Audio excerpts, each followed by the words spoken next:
Olá, boa tarde ou boa noite e bem-vindos ao programa Nossa Fé, Nossa Vida, que é transmitido por intermédio do canal 49, aqui na cidade de Fresno, todos os domingos às 7 horas da noite e é repetido às terças-feiras às 10 horas da noite. Bem-vindos! Sou o diácono João Sousa de Hanford, fazendo o programa hoje juntamente com o Sr. Padre Isaac Menezes. Boa noite, Sr. Padre. Como é que está, Sr. Padre Isaac? Está bem? Muito bem. E o senhor? Eu estou bem, graças a Deus. Então, a gente aqui, as pessoas só nos vão ver na terça-feira, no Vale, não é? Porque domingo passado foi o Telethon, este programa não correu, mas temos uma audiência nova na Artísia. A gente pensa que eles estão a ver este programa ao domingo e a gente aproveita também para lhes dar as boas-vindas, porque isto é a primeira vez que a gente fala nesse assunto aqui. De maneira que vocês, na Artísia, que nos estão a ver, bem-vindos. É com muito gosto que a gente sabe que nos ouvem assim ao longe, no sul da Califórnia. Somos todos portugueses, somos todos católicos, todos uma comunidade que agora se torna maior com a vossa adição à nossa audiência. Não é verdade, Sr. Padre? Olha, pois é, ouvem e vêm. Ouvem e vêm. E vêm, porque isto sai na televisão, na parte da televisão. Conhece alguém na Artísia, Sr. Padre? Ou então não. Eu conheço várias pessoas na Artísia. Talvez já foi lá pregar alguma vez, alguma festa? Eu acho que foi só uma vez. Eu acho. Se lembro-me bem, foi só uma vez. Ok. Tá bom. Então, 24 de Abril, isto agora com a primavera e assim o bom tempo, a gente começa a pensar no verão. Olha. Bem, ainda bem.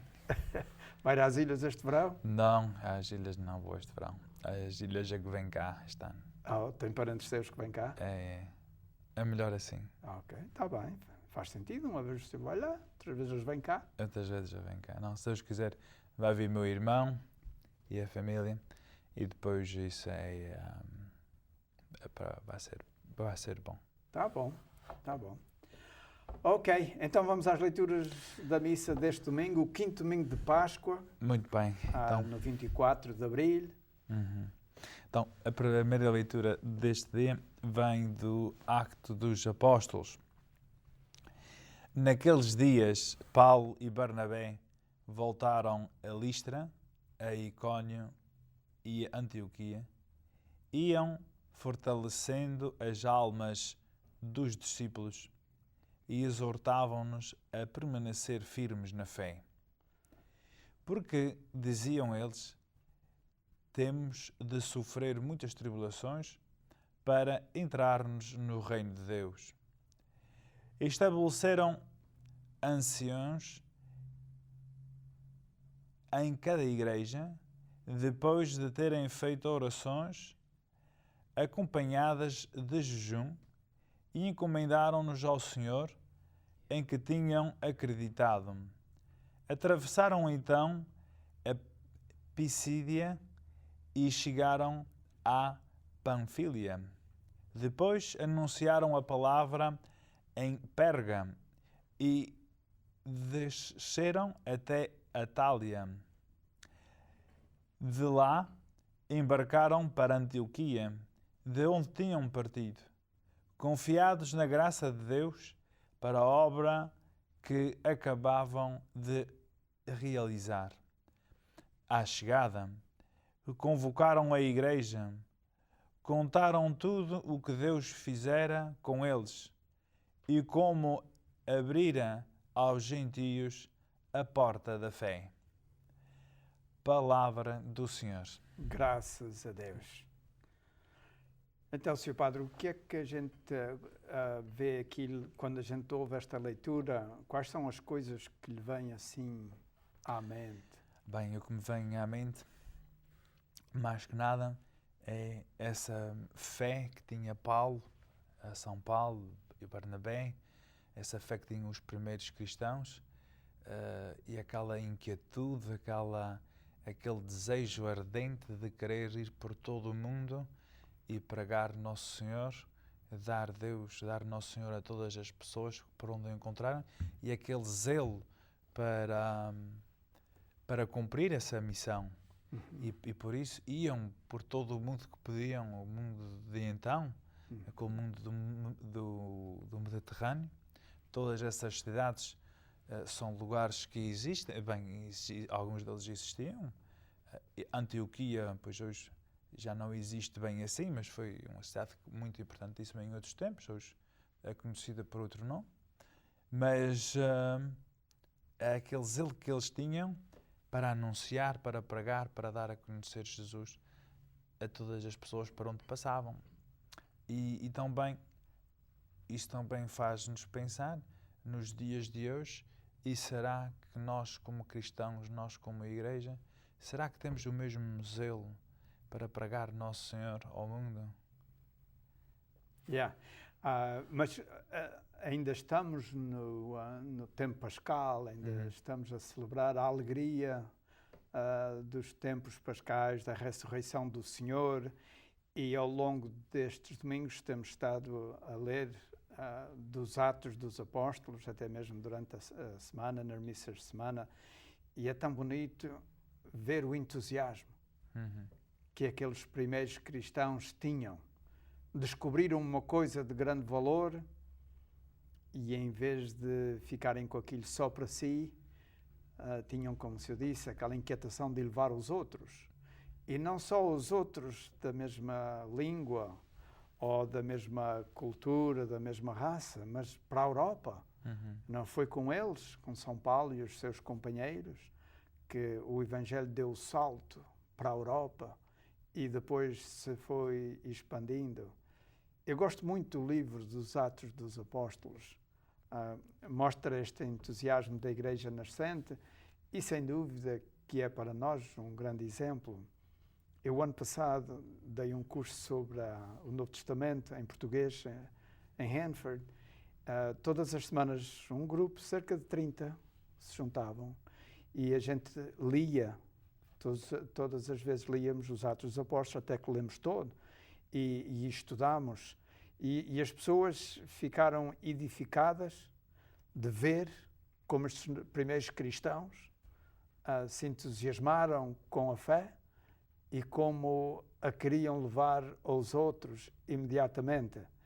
E até a gente nota aqui, nas últimas 3 linhas desta leitura, às chegadas convocaram a igreja e contaram tudo o que Deus fizera com eles e como abrira aos gentios a porta da fé.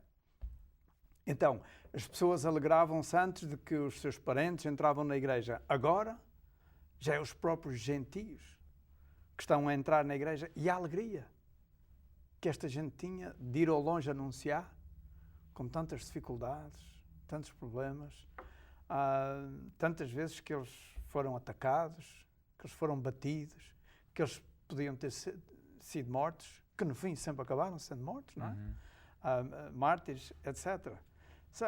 Realmente é uma lição para os tempos de hoje em dia. A gente às vezes vai para a cama e não vai com aquela preocupação, amanhã quem é que eu vou levar esta novidade? Porque a gente vê, estes tinham esta preocupação, caminhavam para longe e todos os dias preocupados. E a gente, já sei disso. Alguém se nos vem a casa falar do cristianismo ou a gente vai assim, já ouvi falar nisso. A gente às vezes não tem o mesmo entusiasmo. Não é? É verdade, mas também é verdade que os tempos mudaram, no sentido de que no tempo de Nosso Senhor, no tempo dos apóstolos, já que os apóstolos eram poucos os que eram cristãos, então assim era uma novidade bem nova, era uma novidade novinha, e isso também de certeza que dava um outro entusiasmo. Já hoje não é uma questão tanto de evangelizar, senão é mais uma questão de fazê-los viver a fé, de estar ativos, de ter uma fé viva. Então eu acho que é... Mas venha sendo caso tudo o mesmo, no sentido de que o nosso entusiasmo é que faz a diferença. Hoje é mais a re-evangelização, não é? Evangelizar os evangelizados. Eu acho que hoje é mais a ressuscitar a fé. Separar as brasas. Para ver se ela reaviva. eu acho. E também, dentro da leitura, outra coisa que destaca é, o Senhor disse que era a igreja nascente, e tem a ver com a igreja a começar a organizar-se, e que eles não era simplesmente iam para uma freguesia, pregavam, batizavam e vamos embora para a próxima.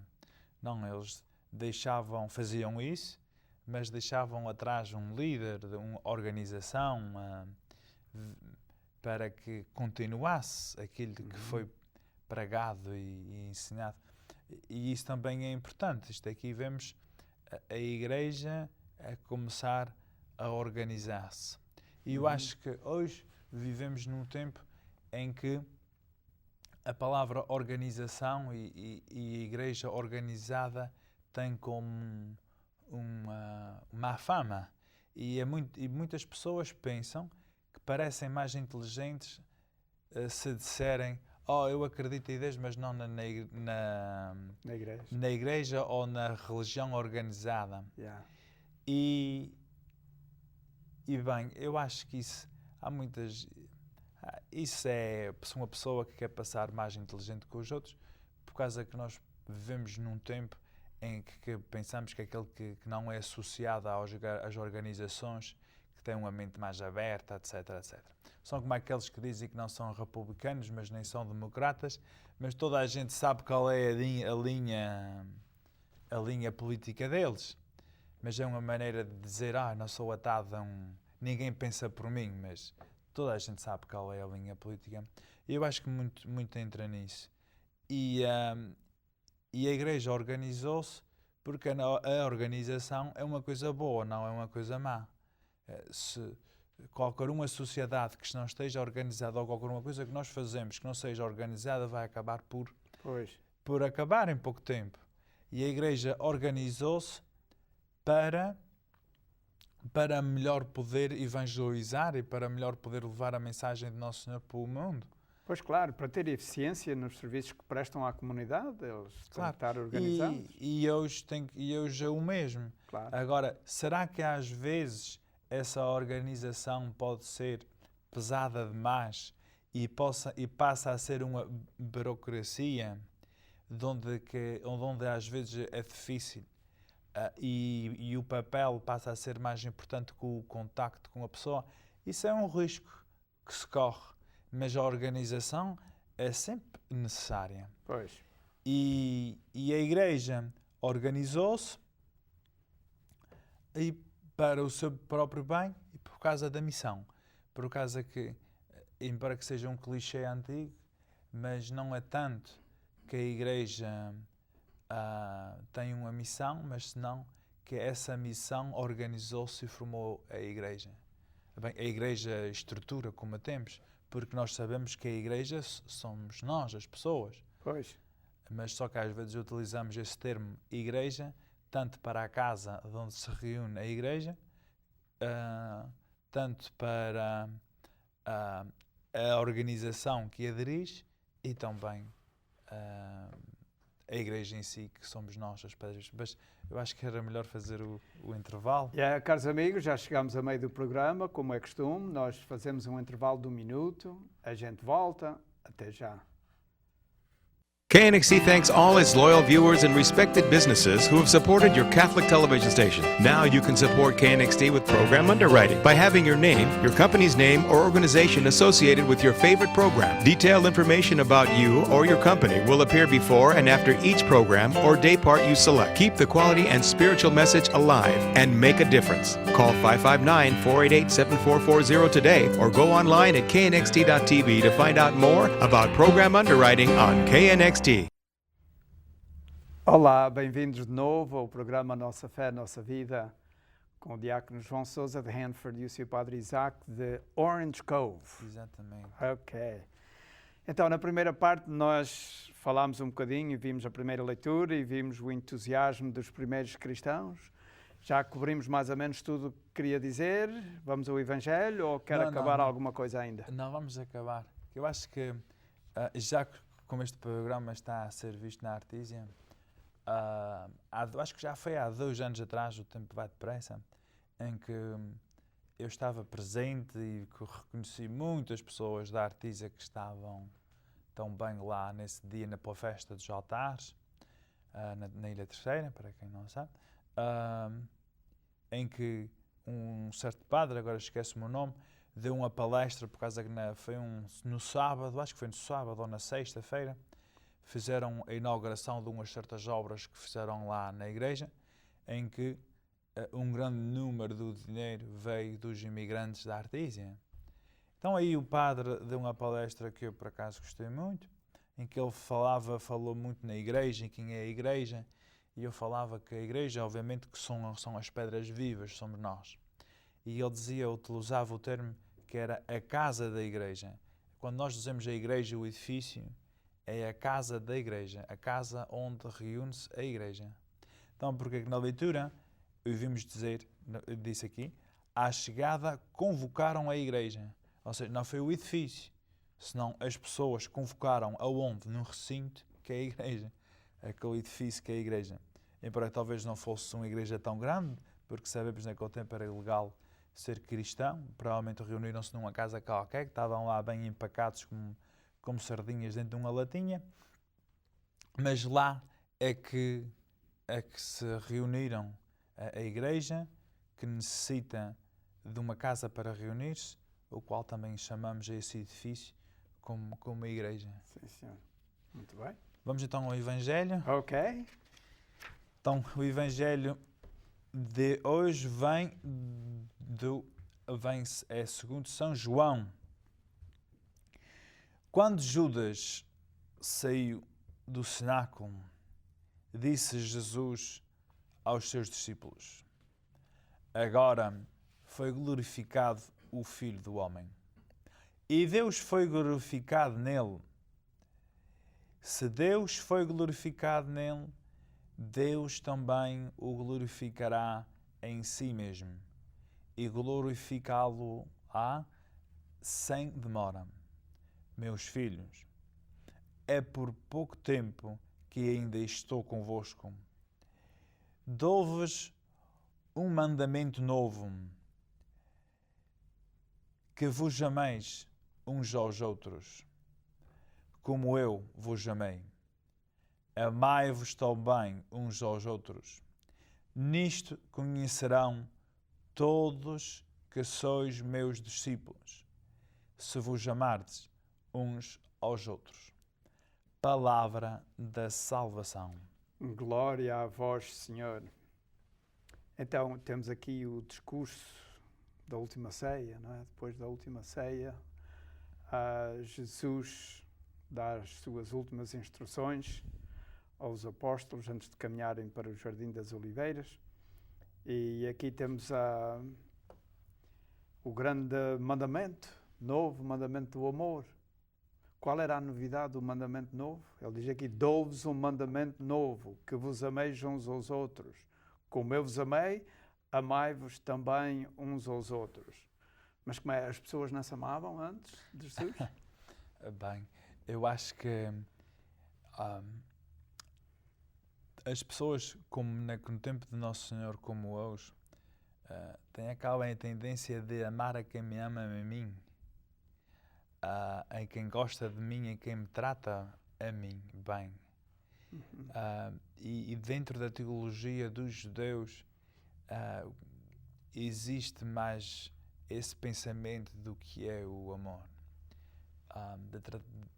E então, Nosso Senhor o que está a fazer não é necessariamente uma coisa nova, mas é um reforçar a sua doutrina para eles e para nós, que é tratar de amar o próximo por amá-lo, não porque se ele gosta ou não de mim, não para o convencer de qualquer uma coisa, mas sim tratar todas as pessoas com o maior amor possível. Yeah. E também no Antigo Testamento havia a lei do talião, não é? Que eles diziam olho por olho e dente por dente.